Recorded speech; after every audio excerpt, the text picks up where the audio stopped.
Welcome to our newscast. I'm Daniel Che. Let us begin with the headlines. Upon returning from a historic trip to Iran, President Park Geun-hye expressed confidence the seed for a second Middle East boom has been planted. The talks also laid the groundwork for cooperation on denuclearization of the Korean peninsula. Lawmakers of Korea's main opposition Minjoo Party choose three-time lawmaker Woo Sang-ho as their new floor leader after voting sessions that went down to the wire. And now all three main political parties have finally filled the crucial post. Donald Trump is triumphant in the Indiana primary, and that was the cue for his Republican rival Ted Cruz to head for the exit. On the Democratic side, Bernie Sanders pulls off an unexpected victory, but it doesn't give him the landslide he needs to clear a path to the nomination. Today is the start of a four-day holiday weekend here in Korea. Along with Children's Day on May 5th, the government has designated a one-off holiday on Friday, May 6th, in a bid to boost consumer spending.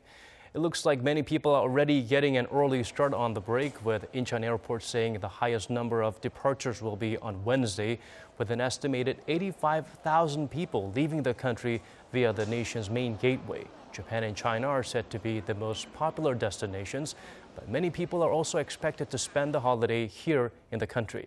The Jeju Tourism Office said 100,000 visitors are expected on the island over the four-day period. President Park Geun-hye is back in Seoul after completing her three-day state visit to Iran. Speaking to reporters on her way back, the president emphasized the need to put in efforts to create a second Middle East boom that can help Korea take another economic leap forward. Connie Kim tells us more. Wrapping up President Park Geun-hye's state visit to Iran, the president said Seoul and Tehran were able to share a common view on forming a new cooperative relationship. She went on to say Iran's supreme leader Ayatollah Ali Khamenei, Tehran's highest figure in religion and politics, showed special interest in Seoul's economic growth story.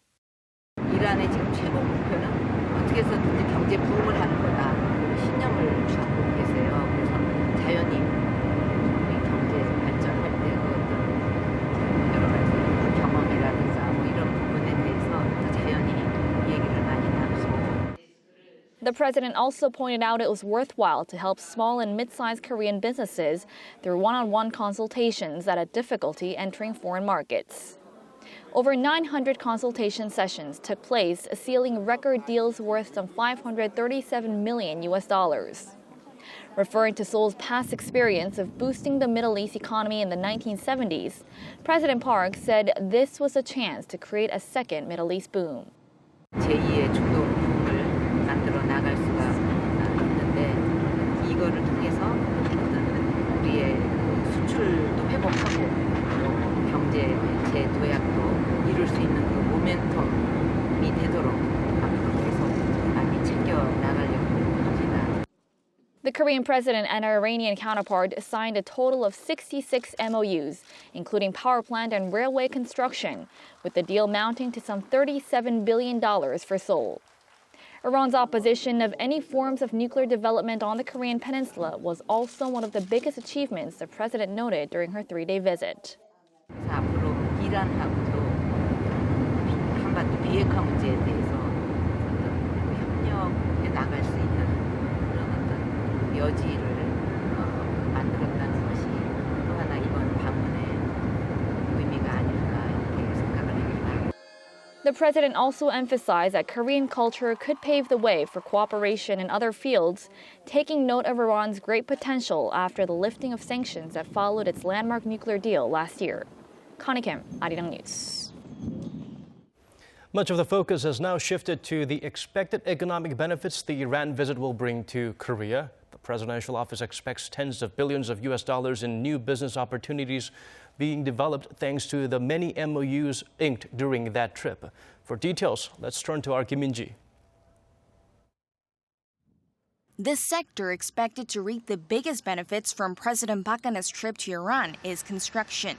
Tehran is closer to winning the Isfahan-Avaz railway project, worth over $5 billion, which will establish a 541-kilometer-long inland railway. On top of that, a consortium led by Daewoo E&C and Hyundai E&C is nearing a deal on a $2 billion oil refinery construction project with Iran's Bahman Geno company.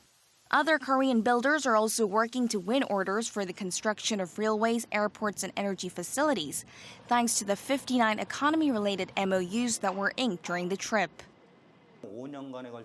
Iran is planning to establish a plant worth some $200 billion over the next 5 years.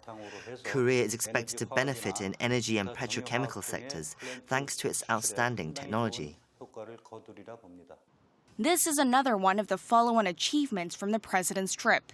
SK Group says it will expand its global partnerships in the energy, ICT, and infrastructure sectors with Iran. After talks in Tehran, SK agreed to boost cooperation with the national Iranian oil company and Saipa, Iran's second-largest auto manufacturer. Hyundai Motor is also seeking to enter the Iranian market, while Kia Motors has resumed exports of parts to a state-run auto company. An MOU on maritime transport and port development is also expected to give Korea's shipbuilders a much-needed shot in the arm, as they have been suffering from eye-watering losses. Through these and other efforts, bilateral trade between Korea and Iran, which dropped to about $6 billion after international sanctions were imposed, is also expected to pick up to pre-sanctions levels within the next few years. The Korean government has also vowed to set up a financing program worth some $25 billion for Korean companies working on infrastructure projects in Iran. However, as MOUs are not binding, the focus is now on whether they are fulfilled and, more importantly, to what degree, which is expected to become more apparent in the latter half of the year. Kim Min-ji, Arirang News. Turning to the domestic political arena, South Korea's main opposition Minjoo Party elected a new floor leader today, further laying the groundwork for itself when the new National Assembly starts work at the end of this month. The party, which won a parliamentary majority in last month's general election, is the last of the three major parties to choose a person for the pivotal leadership position.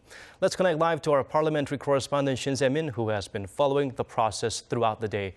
Se-min, I hear the election was a very close one.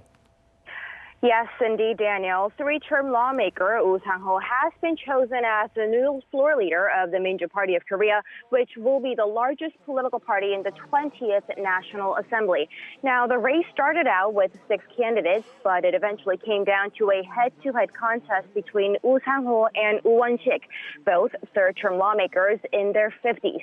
Now, the vote was so close that the party had to conduct a runoff election between the two, but Woo Sang-ho emerged victorious. Now, to give you a little bit more about the newly elected floor leader, Woo first entered politics in the year 2000 under the late President Kim Dae-jung and was once a student activist. Woo also vowed to work hard to earn the Korean people's trust and promised to make sure they understand the changes the party wants to make and to overhaul in the face of the newly emerged three-party structure. That's all the latest I have for now. Back to you, Daniel. All right, thank you for that, Se-min. Moving on, the ruling Saenuri Party's new floor leader, Chung Jin-seok, began his official duties by promoting collaboration with the leaders of the opposition parties. Park Ji-won fills us in. The newly elected floor leader of the ruling Saenuri Party, Chung Jin-seok, began his first day of work by meeting with the National Assembly Speaker and opposition party leaders. At the helm of a ruling party that failed to secure a parliamentary majority in the last general election, Chung stressed that if there's one thing that the results of the election clearly showed was the will of the public to have the ruling party cooperate with opposition blocs, and for that reason he will closely communicate with opposition counterparts to achieve such goal. The interim leader of the main opposition Minjoo Party of Korea, Kim Jong-in, showed to have expectations about the new Saenuri leadership, given his long-standing personal relations with both the new floor leader and new chief policymaker Kim Kwang-nim.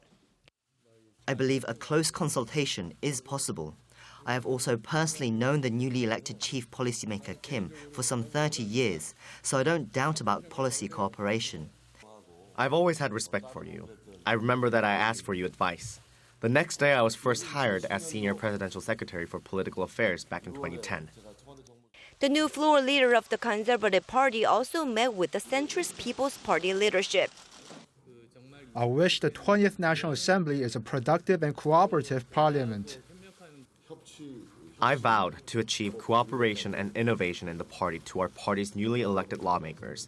I understand that is a command from the public. The Saenuri Party's new floor leader and new chief policy maker also met with their counterparts from the People's Party, Park Ji-won and Kim Sung-sik. Having known each other for some 30 years, both Chung and Park vowed to closely cooperate with the ruling party while aiming to achieve their own party's political agenda. Park Ji-won, Arirang News. The government and the central bank have pledged to put all policy options on the table to support state banks that will be saddled with debt taken on from the country's cash-strapped shipping and shipbuilding companies. Hwang Jae updates us on how Korea's drive to restructure its ailing industries is picking up speed.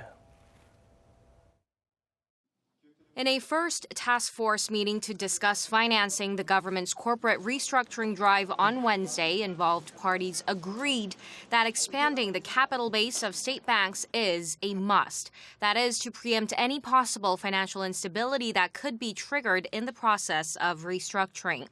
And to do so, related ministries and the central bank have pledged to comprehensively review both fiscal and monetary policies. Currently, three main options are being discussed. The first is injecting state money through an extra budget. This is considered most conventional and perhaps less controversial. The remaining two measures involve the BOK and its authority to print out more money. The central bank could either directly give out cash to the state banks, that's one, or buy up bonds from state banks. These two options are referred to as Korea's own quantitative easing.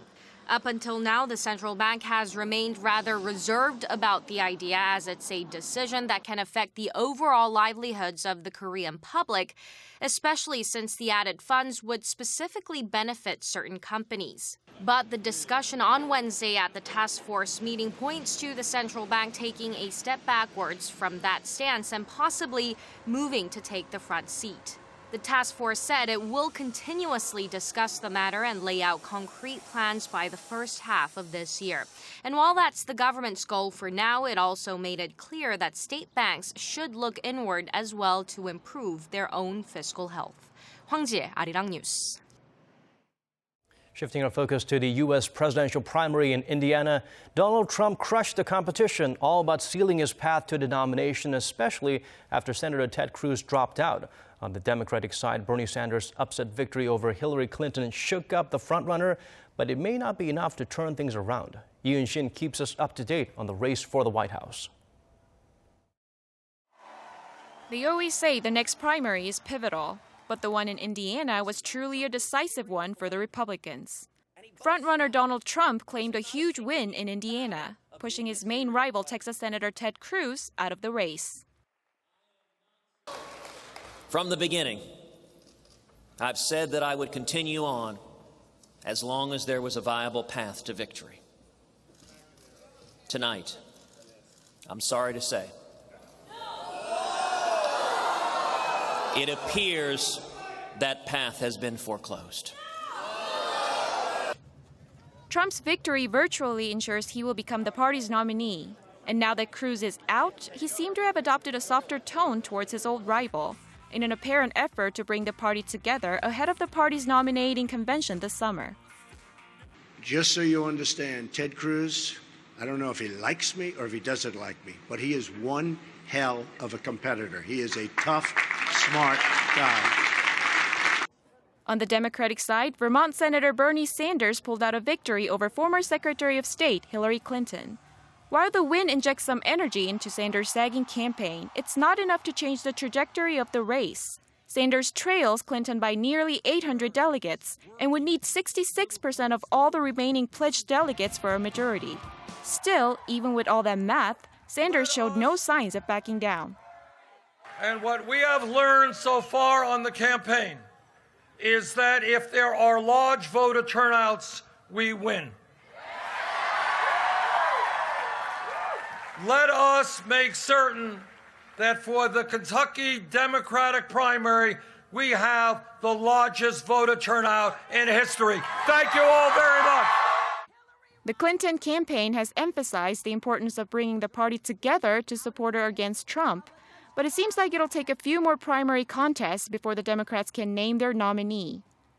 Yoon-shin, Arirang News. There are growing concerns in South Korea that a Donald Trump victory in November could have an adverse effect on Seoul's relations with the United States. The presumptive Republican nominee has expressed his desire to radically overhaul U.S. foreign policy. Kwon So-ah brings us this report. South Korea might have a different relationship with the United States with Donald Trump in the White House. Concerns started to rise when the Republican frontrunner began making comments on diplomatic matters that have a direct impact on Seoul.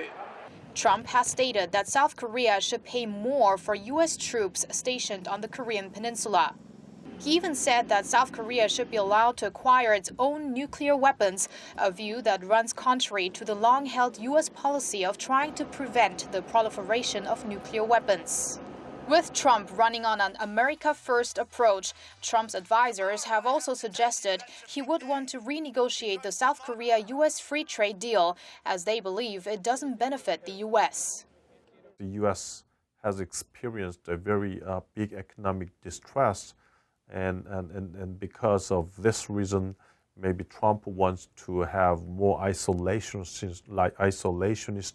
stance, not engaging other affairs. So maybe from that point, does not want to be involved in the its alliances, relations with Japan and Korea. We don't want to give you any more security guarantee. So you go ahead for your security by yourselves.